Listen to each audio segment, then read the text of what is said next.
प्यारे विद्यार्थियों नमस्कार। हमने इससे पहले वाली वीडियो में उसमें हमने किया था संसाधन किसे कहते हैं और संसाधन के कौन कौन से प्रकार हैं। उनमें हमने प्राकृतिक संसाधन और मानव निर्मित संसाधन, जैव और अजैव संसाधन, इस प्रकार के संसाधनों का वर्णन किया था। इसी कड़ी को आगे बढ़ाते हुए आज हमारा जो टॉपिक है वो है स्वामित्व के आधार पर संसाधनों का वर्गीकरण, यानी कि स्वामित्व के आधार पर संसाधनों को कितने भागों में विभाजित किया गया है या बांटा गया है। इसे 4 भागों में विभाजित किया गया है या 4 भागों में वर्गीकृत किया गया। वो 4 भाग या 4 प्रकार कौन कौन से हैं?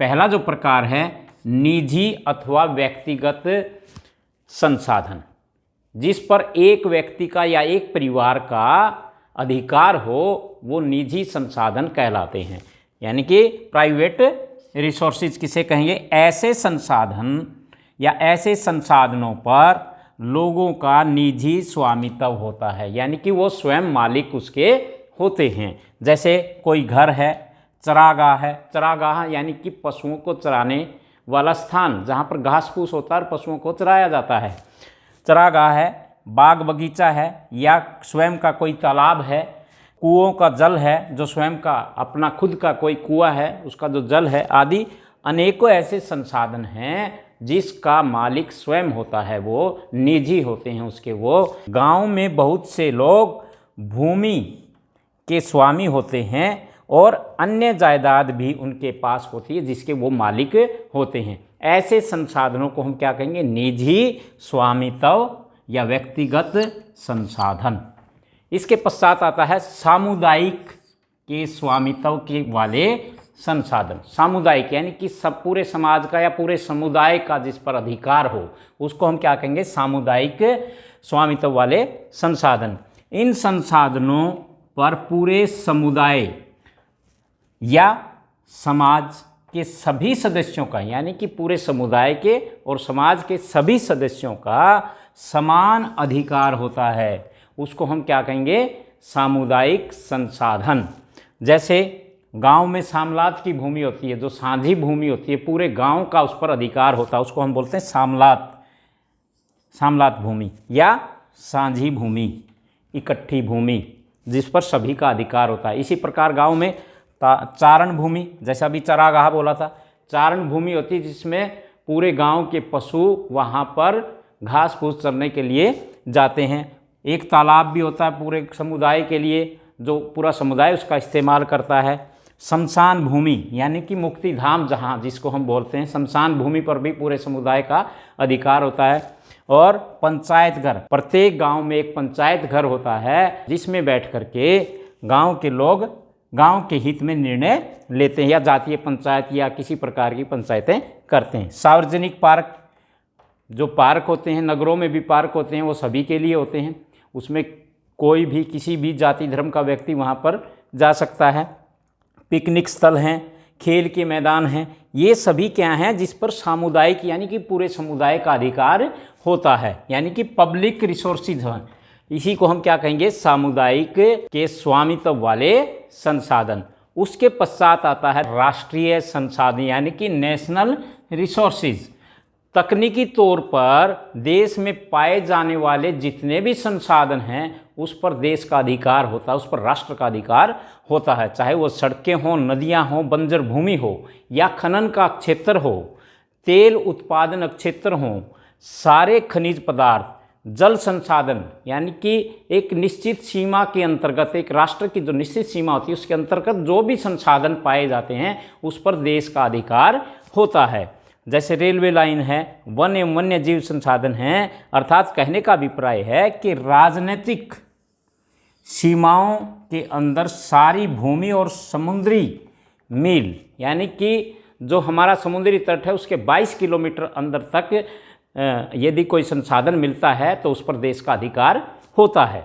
इसी प्रकार महासागर क्षेत्र में पाए जाने वाले संसाधन राष्ट्रीय संसाधन कहलाते हैं। लेकिन इसके साथ एक और है कि किसी की मान लो कोई निजी संपत्ति है और लोगों के हित के लिए उसको इस्तेमाल करना, तो सेक्शन 6 लगा करके उसको अधिकृत किया जा सकता है। भारत में 1978 में एक 44वां संविधान संशोधन किया गया, जिसमें संपत्ति का जो अधिकार था उसको अमेंडमेंट किया गया। यानी कि देश की जो संपत्ति है या किसी की निजी संपत्ति है, यदि उसे देश के लिए ज़रूरी है उपयोग करना तो उसे अधिकृत किया जा सकता है और उसे राष्ट्रीय संसाधन घोषित किया जा सकता है। तो इस प्रकार राष्ट्रीय संसाधन क्या है, एक निश्चित सीमा के अंतर्गत, यानी कि जो देश की निश्चित सीमा है उसके अंतर्गत जो भी संसाधन पाया जाता है उस पर देश का संपूर्ण अधिकार होता है, उसको हम कहेंगे राष्ट्रीय संसाधन। उसके बाद आता है अंतर्राष्ट्रीय, नंबर 4, अंतर्राष्ट्रीय संसाधन यानी कि इंटरनेशनल रिसोर्सेज।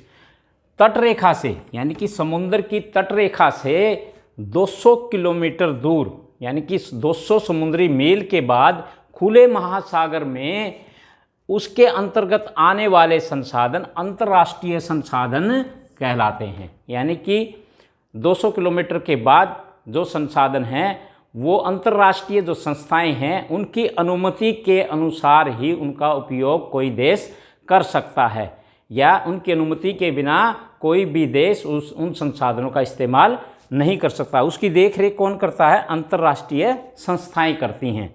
ठीक है, तो इसके अंतर्गत आते इन संस्थाओं पर किसी भी देश का अधिकार नहीं होता। इन संसाधनों को अंतर्राष्ट्रीय संस्थाओं की सहमति के बिना उपयोग में नहीं लाया जा सकता। उसको हम क्या कहेंगे, अंतर्राष्ट्रीय संसाधन।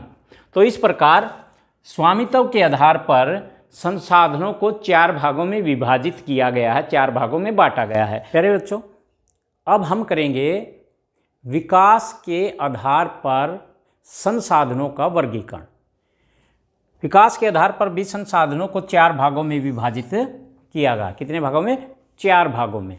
वो 4 भाग कौन कौन से हैं, संभावी या संभाव्य संसाधन, विकसित संसाधन यानी कि जो डेवलप हो सके हैं हमारे रिसोर्स, और स्टोरेज या भंडार या स्टॉक के आधार पर संसाधन, और संचित कोष के आधार पर संसाधन। तो सबसे पहले हम करेंगे संभावी या संभाव्य संसाधन किसे कहते हैं, जिन संसाधनों की खोज हो चुकी है परंतु उपयोग नहीं किया गया है। उन संसाधनों की जिनकी खोज हो चुकी है लेकिन उनका उपयोग नहीं किया गया है, उसको हम क्या कहेंगे, संभावी संसाधन या संभाव्य संसाधन। वे संसाधन जिनकी खोज हो चुकी है परंतु उनका उपयोग नहीं किया गया है। जैसे उदाहरण के तौर पर हमारे पश्चिम भारत के जो राज्य हैं, राजस्थान और गुजरात, उसमें पवन ऊर्जा और सौर ऊर्जा। पवन ऊर्जा जो समुद्र के तट के किनारे किनारे बहुत सारी विंड मिल लगी मिलेंगी, जिसके कारण वहाँ पवन ऊर्जा के या पवन चक्की के द्वारा बिजली पैदा की जाती है। इसी प्रकार सूर्य की किरणों के द्वारा सौर ऊर्जा प्राप्त की जाती है, बिजली पैदा की जाती है। तो ऐसे संसाधनों की अपार संभावनाएं हैं और भी विकसित होने की संभावनाएं हैं, परंतु इनका सही उपयोग अभी नहीं हुआ है, इनका सही विकास अभी नहीं हुआ है। अर्थात कहने का अभिप्राय है संभाव्य संसाधन वो संसाधन हैं जिनकी खोज तो हो चुकी है लेकिन मनुष्य की आवश्यकता के अनुसार उनका विकास नहीं हो पाया है या उपयोगी नहीं हो पाई है। उसके बाद आता है विकसित संसाधन, नंबर 2 पर। विकसित संसाधन यानी कि डेवलप्ड रिसोर्सेज, वे संसाधन जिनका सर्वेक्षण हो चुका है, उपयोग के लिए उसकी गुणवत्ता और मात्रा भली भांति निर्धारित कर ली गई हैं, और इन संसाधनों का विकास उपलब्ध तकनीकें के लागत पर निर्भर करता है कि ये संसाधन कितने उपयोगी हो सकते हैं। इसमें भी वही एग्जाम्पल हैं, पवन ऊर्जा और सौर ऊर्जा। उसके बाद आता है नंबर 3, भंडार या स्टॉक संसाधन। हमारे पर्यावरण में उपलब्ध वे संसाधन या वे पदार्थ जो मनुष्य की आवश्यकता या ज़रूरतों को पूरा कर सकते हैं, परंतु तकनीकी के अभाव में या प्रौद्योगिक के अभाव में ये हमारी पहुंच से क्या हैं, दूर हैं। अभी इन्हें हम इस्तेमाल नहीं कर पा रहे हैं। जैसे 2 गैस हाइड्रोजन और ऑक्सीजन, इनको अलग अलग करने की हमारे पास तकनीक नहीं है। यदि ये तकनीक हमारे पास आ जाए तो हाइड्रोजन ऊर्जा मुख्य स्रोत बन सकता है, तो ये हमारे क्या हैं, स्टोरेज या स्टॉक रिसोर्सेज। उसके बाद आता है संचित कोष। यह संसाधन भंडार का एक भाग है। इसमें उपलब्ध तकनीक ज्ञान की सहायता से इस्तेमाल किया जा सकता है, लेकिन इसका उपयोग प्रारंभ नहीं हुआ है अभी तक, और भविष्य में इसकी पूर्ति की जा सकती है। किसकी? संचित कोष में, यानी कि संसाधन के भंडार में जो हमारे भाग हैं, भविष्य में इसकी पूर्ति की जा सकती है, लेकिन वर्तमान में इसका उपयोग बहुत ही कम है। जैसे डैम पर बिजली बनाते हैं और आगे नदियों पर बिजली बनाई जा सकती है, इसी प्रकार जो वन हैं या नदियों में जो जल है वो हमारे मुख्य संचित संसाधन हैं।